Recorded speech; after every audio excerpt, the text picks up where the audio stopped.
aircraft itself is in excellent shape. It has been in use by Civil Air Patrol since 1986, and it continued to be in use just up until last week when we had it set for retirement.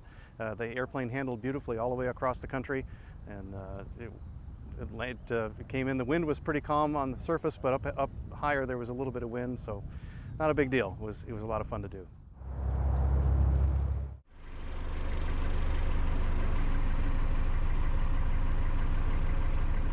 Well, the flight in was a real privilege to be able to fly this historic airplane into the United States Air Force Museum. I've been a patron of the museum myself for many years, and it's just an amazing privilege to be able to do this.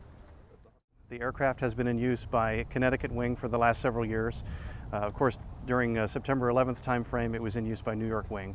So what we did is we departed out of Hartford, Connecticut, and we flew down to Islip, New York, which is near the home of two of the original crew members who flew on September 12th, 2001. They came out to the aircraft and had a chance to sit in it one more time, and we chatted with them about their experiences from 23 years ago. Then we departed Islip and flew the Hudson River corridor, and we talked with air traffic control, and we were given permission to circle over lower Manhattan. So we did a simulation of what the flight with this aircraft did back on September 12th, 2001.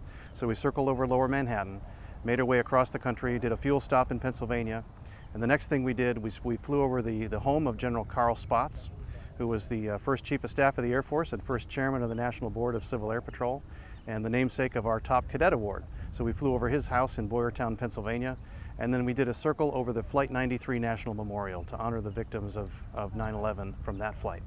We did another fuel stop in Washington County, Pennsylvania, stopped for the night in Columbus, Ohio, and this morning we came into the museum. Civil Air Patrol has been around since December 1st, 1941. Our original mission was a bunch of volunteer pilots with their aircraft helping out with Homeland Security. In World War II timeframe, we did a number of missions, including anti-submarine patrol off the coast of the Atlantic Ocean and the Gulf of Mexico. Homeland Security continues to be a big part of what we do in Civil Air Patrol. It's part of our threefold congressionally chartered mission. We have emergency services, which includes Homeland Security, search and rescue, disaster relief, aerial imagery, etc. We also have an amazing youth program that we call our cadet program. We've got about 30,000 cadets in Civil Air Patrol. And our third mission is aerospace education, both of our members and the general public. We have a lot of professional educators who are members, and we provide curriculum and STEM kits for classrooms around the nation. And as far as that historic flight, it was September 12th, 2001, and a crew of 3 from Islip Airport in Long Island, New York, was tasked with taking aerial photos of Ground Zero in Lower Manhattan. So they bravely got into the aircraft. The only other airplanes that were flying were U.S. military aircraft, and from what I understand, there were some military folks who questioned, is this little airplane supposed to be here?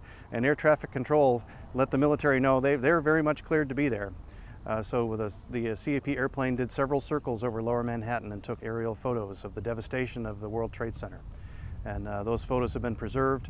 And here at the museum, this aircraft, along with the camera that was used and some of the film that was taken, is being preserved in perpetuity to honor what was done that day and to honor the victims of 9/11.